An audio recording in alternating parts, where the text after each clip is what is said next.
It's about 61 degrees Fahrenheit, 209,994 miles on the odometer. Last night, I must have hit it last night. I saw it in the tire, but I heard clicking maybe 2 nights ago or a night ago, and I checked both tires pretty carefully, and I didn't see a nail. But last night I did, and I realized, whoa. But it was, the PSI was slowly coming out, and now the PSI's, oof, you know, it's pretty low. So we gotta get a discount tire. But I wanted to talk about, well, first, well, you know, welcome to the Please Subscribe Show. I'm Cole Spivey, and I watched Seize the Day, 1986 Robin Williams film, directed by Fielder, and really liked it. You know, I saw the first part of it and thought, this might be a good adaptation of a Saul Bellows book.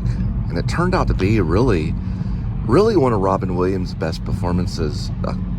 You know, like up there with Awakenings and I guess Good Will Hunting. You know, they gave him one for that.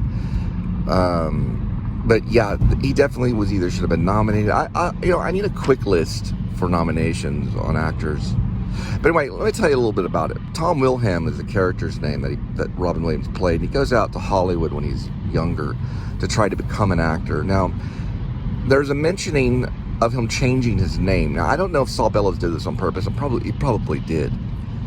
So if Tommy Wilhelm is his actory name or his real name, you know, you should be able to, you know, anyone can figure that out, of course. And I know he mentions a name Wilkie in it. So, I don't know. I'll have to think about what he changed his name to. But anyway, his father is living in this like retirement community, and I'm gonna say New York City because Saul Bellows had a connection with New York City. But I don't like to just jump into saying New York City too often, because sometimes films are shot in different cities. And that's just saying for filming location purposes, but I don't know. I right now we'll just say the big city. So he goes to this big city, and he's already divorced, and he's with a lady who wants to kind of marry him, but he wants to find a job where he can make $18,000 to $20,000 a year. Now, and if it was New York City, that would, in today's standard, that would never happen, but we're talking about a long time ago. Probably maybe the 50s, we'll just say. You know the answer, but if you're listening to the Seize the Day review. Okay, so he is in the big city, and he goes to live in a hotel, which his father is a doctor, a really well-known doctor that people in the city know him. Now, I read this book when I got back from New York and moved into Euless. And it was one of the first stories that I really read and was really amazed by the writing, that it was better than average. Like up there with like Cormac McCarthy and other writers too. And it seems like, which is interesting, now Saul, I believe he died when he was like older, like in his 80s or 90s. And I want to say I'll have to find out when. Anyway, you gotta see it. It's a really good movie, and I'll talk about the characters and everything like that. Motorcycle just sped through here. Linda's calling about something to do with wrapping a sandwich, and people calling her and, you know, want to talk to her in the morning. Anyway, so he's got to find a job in New York City. So he's Tommy Wilhelm, runs into his father, Dr. Adler. His father is played by this actor that's amazing, Joseph Weisman. He was Dr. No in 007 with Sean Connery a long time ago. Really one of our greatest actors, Joseph Weisman. He was the original Dr. No guy with the Sean Connery 007 series. He also did an important thing on Broadway in like 1968. He played an important thing on Broadway. Anyway, so Joseph Weisman who is a great actor, plays Dr. Adler, and it's an important performance for him too. And him and Robin Williams, they tear it up, just like Robert De Niro and he did in Awakenings. I mean, it's a good interaction between the two. But he's playing, of course, this guy's, you know, father. And it's interesting about Robin Williams because he does a lot of like running through like a big city, like in Fisher King and things like that, this big metropolis kind of city. But he does that in Seize the Day a few times. And so he gets caught up with Jerry Stiller, who's still around today. Robin Williams isn't, and unfortunately Joseph Wiseman's passed away. But because today's 2024, March 19th. And also happy St. Patty's Day the other day. I forgot about St. Patty's Day. Anyway, Joseph Wiseman, incredible actor. Okay. Jerry Stiller, who was worked with Jerry Seinfeld and everything. He plays this con man kind of guy he's a commodities broker that has all the ideas. And some of them think he's crazy. They're all laughing at him.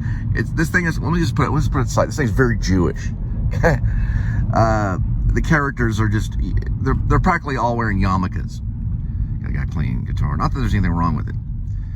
But it does bring a sense of humor. There's House of Blades.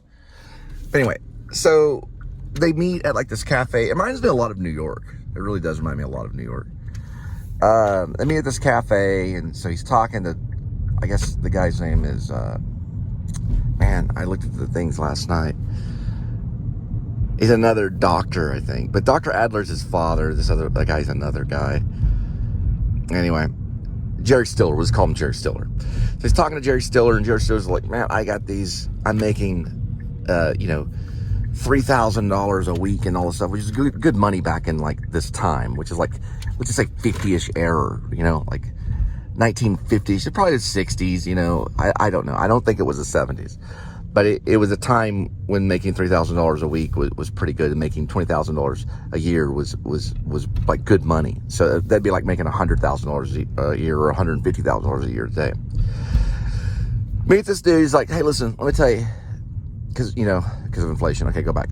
So he's like, you'll make so much money doing this, doing nothing. You're doing nothing. You're just throwing money down on Wall Street, basically gambling.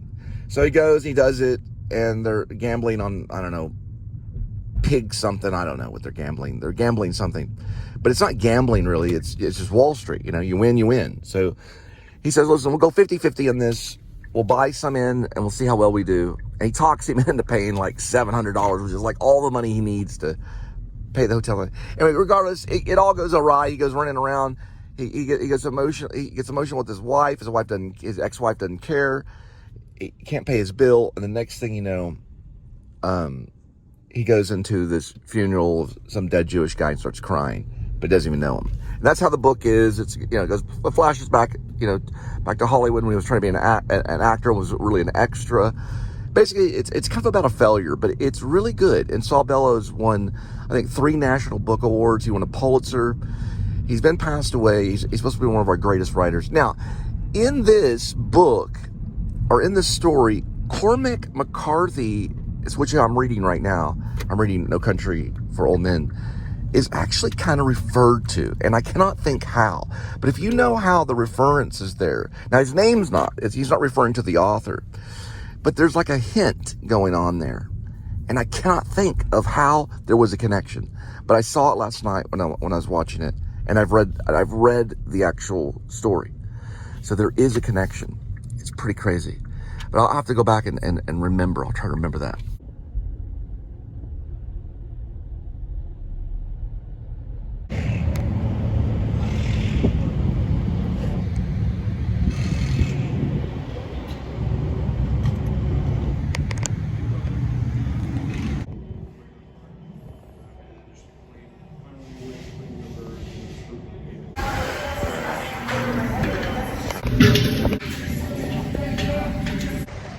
Looks like this is a Monster One at Discount Tires here.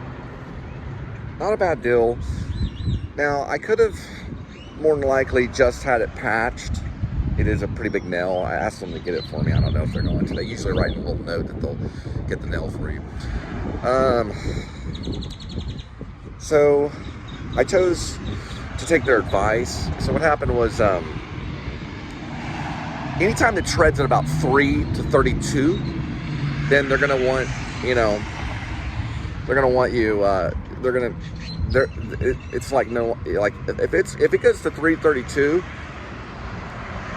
you'd have to just the road hazard's like canceled, and that goes the same with endurance too.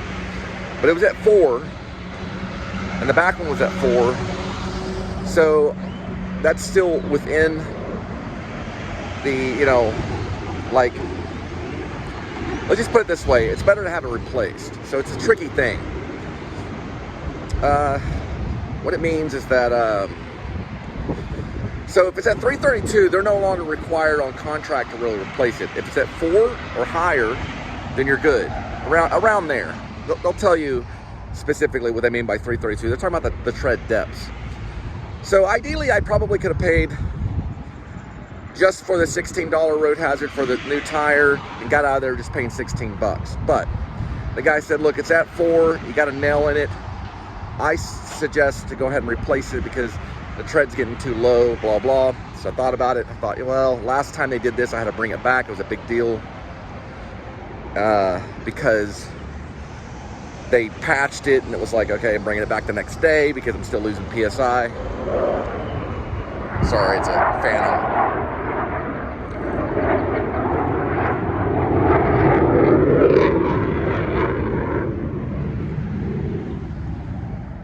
Fighter jet, sorry about that.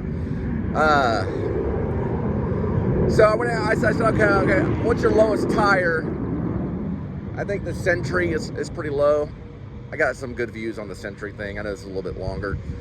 I said, just go ahead and throw a Sentry on there, and I'll just cough it up and pay the 100 plus the warranty, road hazard. You always want to get the road hazard. Now, I do have endurance warranty, so I'm like double covered on that. They do cover it. I don't know their tread compared to what Discount Tire tread is. I don't know if it's at 332 where it's no longer covered. Last time I tried this and I emailed it to Endurance, they said it was too low. The tread was too low, so they couldn't even cover it during the warranty thing, the extended warranty. I do recommend Endurance, though, Endurance warranty. But in this case, it's just close. Let's just go ahead, replace it. I replaced it, and when I replaced it, the back left, this is all on the left side. The back left was like barely holding together as a tire. It was bad. It was like bubbled. It was horrible. So he came and got me and said, look, this is covered under the warranty. It's covered under the road hazard. We can go ahead and replace it if you want to add the new one. I said, absolutely. So the first whole deal was $122 just to replace that tire, which that hits, it hits pretty hard. So, it's 122 bucks for like a low grade tire. Because he checked the back left, he was able to replace that. It was wobbly, like the treads were coming out. It's pretty bad. I've seen it way worse. Listen, when I did Grubhub and I was living like on crackers, ramen noodle and tuna, literally, and I got those for discount a lot of times. Let me tell you this right now. I've seen it where you can actually see the wire coming out of the tire. You can like see into the tire. I've seen it bad. Like where they're like, I can't believe that this tire is holding. Like literally, I've seen it where the wires are like on it. It was like bald. It was horrible. This was pretty bad. So he caught it. He didn't have to check it, but he was able to catch it. Totally got that tire put on there. So I got 2 new tires, 122 plus the 60 on the road hazard. We're looking at about maybe for 130, 140, 2 new tires. That's really good. So always get your road hazard. You're gonna get better deals in the long run. That could have been an easy $300 thing walking out of there. I'm only walking out paying $130 for 2 tires. That's dead cheap. You couldn't even get that in the 1980s. Well, depending on the tires. So I'm pretty stoked that he found that. If he didn't find that and I came back the next day, that was a good service guy. I don't know his name, but he found that. If he wouldn't have found that, that tire could have blown. You know how it is. You go to Discount Tire, you replace that one tire, you come back the next day, you're like, what's going on with the other tire? You want to make sure they check all the tires when you're there. Ask them to do that. They'll run their hand around the tire, to see if there's some kind of tread problem or if it's warped. In this case, it was just the tread coming out. It was a good catch. So I saved a little bit of money. Oh man, haven't had really any breakfast. Calorie count today is at 30 calorie counts. Anyway, jumping over to Seize the Day. Great little movie. Don't know why that movie hadn't gotten more attention. Robin Williams is incredible in it. It's sad what happened to Robin Williams. No one knew that could happen to such a funny, charming, energetic actor. One of our best actors, really, to be honest. And to go out so tragically with this type of unknown hidden dementia, it could have been going on all his life. You know, when I see his performances, it's unbelievable how incredibly real he was, even though he was a well-known stand-up comic. He was stand-up comedy. He did some stand-up comedy. But supposedly right before he did Mork and Mindy, he was found doing mime on the streets of Los Angeles, which is pretty intense. It's pretty intense work for anybody to do. But he was doing that and then went in and got Mork and Mindy and then eventually did some brilliant work. Even Seize the Day, Salt Bell. That was actually a TV movie, which is better than most movies. To me, it was cinema, totally 100%. But they classify it as a TV movie. Some guy named Fielder directed it. Anyway, highly recommend it. That movie could be redone, totally 100%. When I read it, when I was in ULIS, when I got back from New York, and I tried to do, you know, the whole Broadway acting thing, and I'm not real big on musicals, but I was studying at the Actor Studio, and James Lipton, all that stuff. Lipton had recommended me a book when he was basically kicking me out, and it had something to do with The Priest and the Clown, or something like that. Well, he didn't really kick me out, he suspended me. I don't think he ever really liked to kick out anybody. It wasn't really his motto in life. He would suspend, get help, and come back. I never really found kind of a motivation to just try to get some kind of master of fine arts and acting, you know. I think what happened is I just felt like I had learned enough about the craft of a fine art performance kind of thing, which is what acting kind of is. It's kind of a fine art kind of thing, or it's at least performance art. But it's definitely not, you're definitely not, you know, I don't know, I have to go back. If that's the MFA program, or MA, I think it's the MFA program. But at the most, I thought if I did get that degree back in the day, that I would just be a professor, you know, or be like on faculty.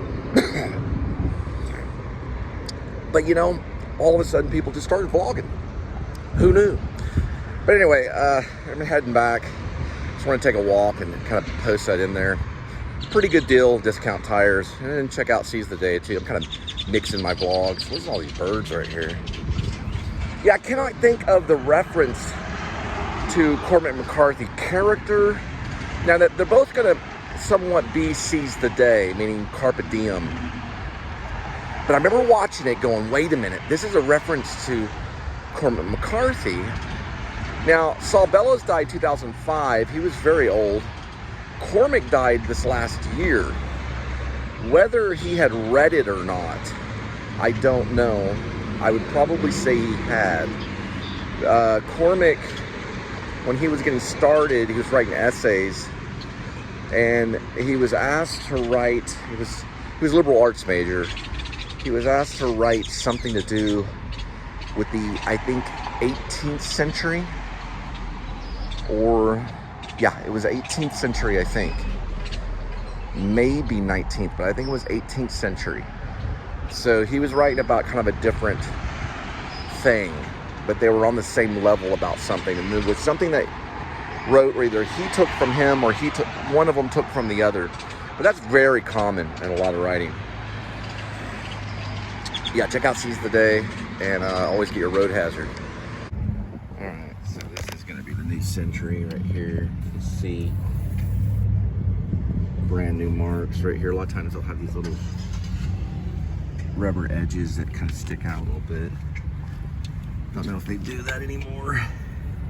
But you can feel, if you put your hand in there, you can feel a little groove coming up. You can also see with the tread. This is good news, so not too bad.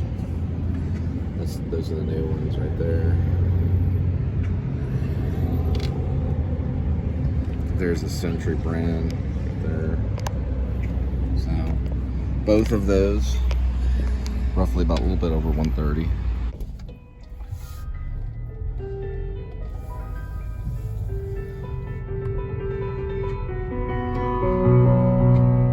You know, another thing about Cormac McCarthy is it's weird reading him now, knowing they passed away, than when I was reading him and he was still alive. Same thing with Sam Shepard, the playwright. It's a different feeling when you're reading someone's work and they've passed away, as opposed to them being still on the planet. But anyway, all right, we're out. Next.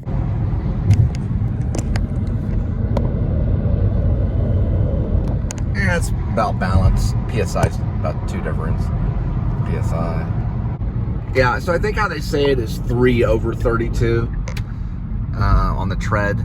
So I think they always use the word 32 on it, if I'm not mistaken. But 3, like slash, was it like a dash or slash? Sorry. See, that's something. It's when it goes like that. It's on a dash, but whatever that is. 332 is too low. So anyway, but they were under warranty. They were at 4/32. I guess it is a slash, yeah. 3/32, and then 4/32. It was at 4/32, but the back one tread was coming out, so they just went ahead and replaced that one for $16. So I paid the $100 for the tire, and then plus the $16, it comes to $122. So it was 100 over, it was a little over 100. If you take the 16 and subtract it, you're looking at like, I don't know, 16, 17, 18, 19, 20 to 122. So it was like a 6, so 106 maybe. So it was like 106 for the tire. And then the $16 for the road hazard, that was on the front left. And then the $16 on the back road hazard, which they replaced because it was coming out. So he caught that one. Good save. So for $122, I got 2 tires. Went ahead and broke out the old bar, Blu-ray bar by Philips. Put on some Sun-Kill Moon, Gentle Moon. By law, they have to have marked vehicles. By law. The amount of police corruption that is going on today is unreal. That's why there's probably that big old Kirsten Dunst movie coming out in a couple of years. It's going to talk a lot about where the police corruption is going to end up. Wherever she's from. It's all like, get the motorcycle. Get that stuff out of there. I'll touch it later, Justin. Now, pull up to the apartments and see who can tow you. They have law codes about doing that, right, Justin? It's a privacy issue. It's against the law. Right. Only Then corrupt look up people what can act it in this says. behavior. And that is it's a only being done by pure corruption from Dallas all the way to Fort Worth.